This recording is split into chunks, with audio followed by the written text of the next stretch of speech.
Hi, do you know my name? I don't. That's why I carry this. The American Listen up, because something big is happening with the rock and roll legend. Express card.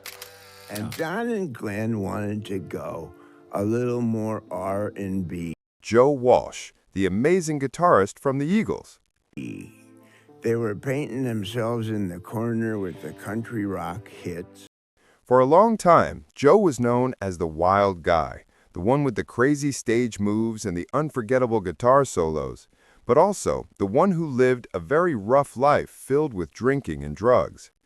Now he's back in the news, but it's not because of a new hit song. It's because of something much more personal and heartbreaking that has shaken his world and changed everything, even as he performs on the biggest stages. What is going on with Joe, and why are people everywhere talking about him right now?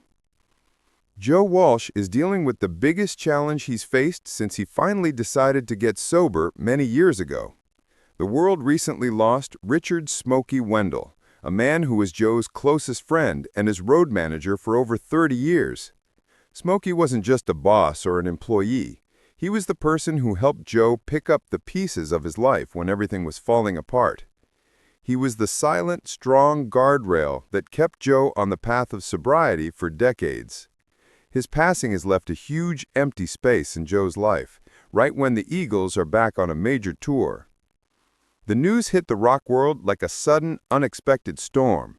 People saw Smokey as the quiet hero behind the scenes, the one who made sure the famous, sometimes out-of-control guitar hero could actually make it to the stage and stay clean. Joe himself once said in an interview, "I don't know what I would have done without Smokey pulling me out of the darkest places." Now, with Smokey gone, those dark memories and the pain of a deep loss have rushed back. Big music magazines called this a turning point for Joe, where his personal grief meets his amazing long career. A few months ago, the audience at the huge Sphere stage in Las Vegas saw a very different Joe Walsh. He wasn't the usual crazy guitar player joking around. On one special night, he stood there and dedicated the entire show to his lost friend. Before the music started, Joe simply said, "Tonight is for my friend who gave me a second chance in life." There were no fancy speeches, no big special effects, just powerful guitar music and a spotlight shining on the memory of the two friends who had been through everything together. This moment was so important because it showed the real Joe Walsh, not the wild rocker, but a man who had been saved by friendship and was now trying to stand strong all on his own. The American newspapers called it the most honest moment of his entire career.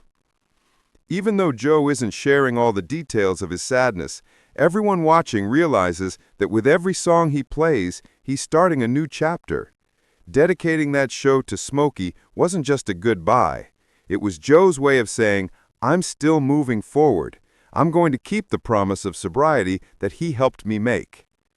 To understand just how big of a deal Smokey was, we have to remember where Joe Walsh came from. Before he became sober, Joe was famous for being one of the most out-of-control rock stars in America. His life was a mess of heavy drinking, using drugs like cocaine, and doing reckless things. He later called that time the darkest period of his life. He once said he took drugs because he just wanted to not feel anything. Other people who worked with him saw it as a continuous, slow way of destroying himself. He had scary moments, like a car crash that badly hurt his girlfriend. His crazy lifestyle ruined his relationships, made him lose control of his money, and basically left him feeling lost and alone. He'd be on tour and couldn't even remember which city he was in. His friends knew he needed a rescue, and that's where Smokey Wendell stepped in. Smokey was hired for a clear job: keep Joe away from drugs and alcohol at any cost. But the relationship became much more than a job. Smokey became Joe's friend, a quiet guardian, and the key person who helped him climb out of the shadows. They started by leaving the party scene behind, even taking a long trip to a faraway place like New Zealand, where Joe says he was sober for the first time in years. When he came back, Joe started going to support group meetings and completely changed his life. What makes Joe different is that he chose to be open about his journey. He said, "The whole world saw me destroy myself, so they should see me recover." He never hides his past addiction. He talks about it often to remind himself and to help others.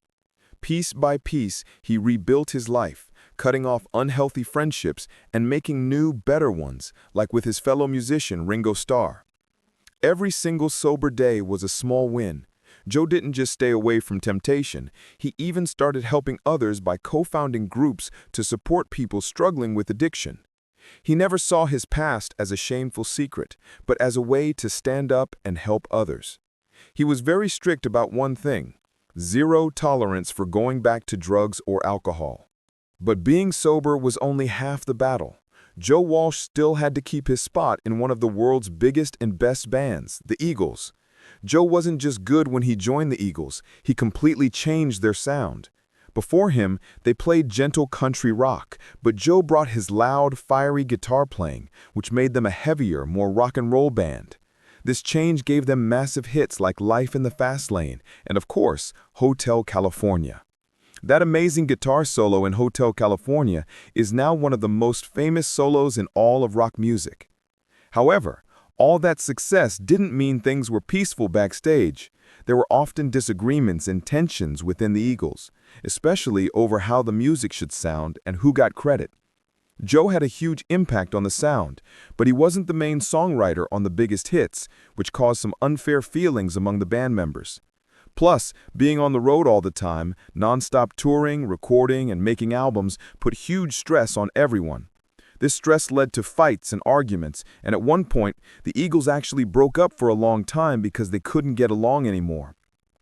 Even after they reunited, the atmosphere was never completely calm, but Joe kept playing a key part, and every time the band performed, his guitar playing was the highlight. The big difference now was that he was completely clear-headed and focused. The wild, unpredictable artist had turned into the reliable one, making sure the show went smoothly every night. Today, the Eagles are playing at the Sphere in Las Vegas, a high-tech venue that uses the most modern technology you can imagine. Joe even admitted that he felt a little strange at first because everything was so perfectly set up, leaving no room for the spontaneous, wild solos he used to do. But, like he always does, he adapted and made it work. However, when the Sphere lights go down and the applause stops, Joe still has to face his own personal life, where there is no huge audience, just quiet loneliness. Joe Walsh's past is full of complicated family relationships and multiple marriages. During his wild years, he admits he hurt the people closest to him, especially because his life was so out of control. It wasn't simple cheating or arguing. It was his dysfunctional way of living that broke his families apart. He even had to deal with the silent, deep pain of losing his young daughter to an illness many years ago. It's a loss he rarely talks about in public, but his close friends know it marked him forever. It wasn't until he met his current wife, Marjorie Buck, that Joe finally found some stability. They met at the home of Ringo Starr, his friend in recovery, and soon after they got married. Marjorie has been a huge support for him, especially in staying sober. They often work together in community events to help people struggling with addiction. Since getting married, Joe has focused more on a private family life, even cutting back on touring to avoid places that could make him slip up. He doesn't often show up at big family gatherings because he said that fame is good for music but makes having real relationships very hard. So he keeps a very clear line between his rock star life and his private life. And it's that strong, quiet base that gives him the strength to keep playing with the Eagles. Now, at 77 years old, Joe Walsh is still rocking in that long-running show at the Sphere. The fact that he keeps up this tough schedule when many of his old friends have stopped completely shows that he still has the energy. But behind the sold-out shows, there's a quiet truth. He's running out of time and he's facing the limits of age and modern technology.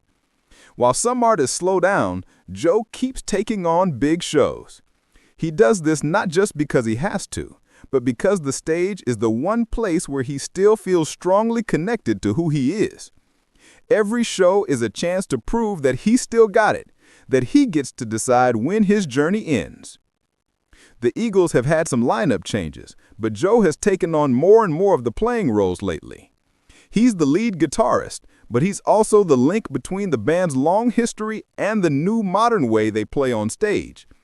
He's had to turn the difficult technology of the Sphere into an advantage, making his playing more tight and controlled, a clear change from the impulsive way he used to play.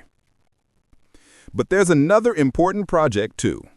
Joe is planning for a special event called Vets 2025 in his birthplace of Wichita. It will be a fundraiser for military veterans, and it will be the first time he's brought a music festival back to his hometown. Joe has said that coming back to where he started is the best way to bring his life journey full circle.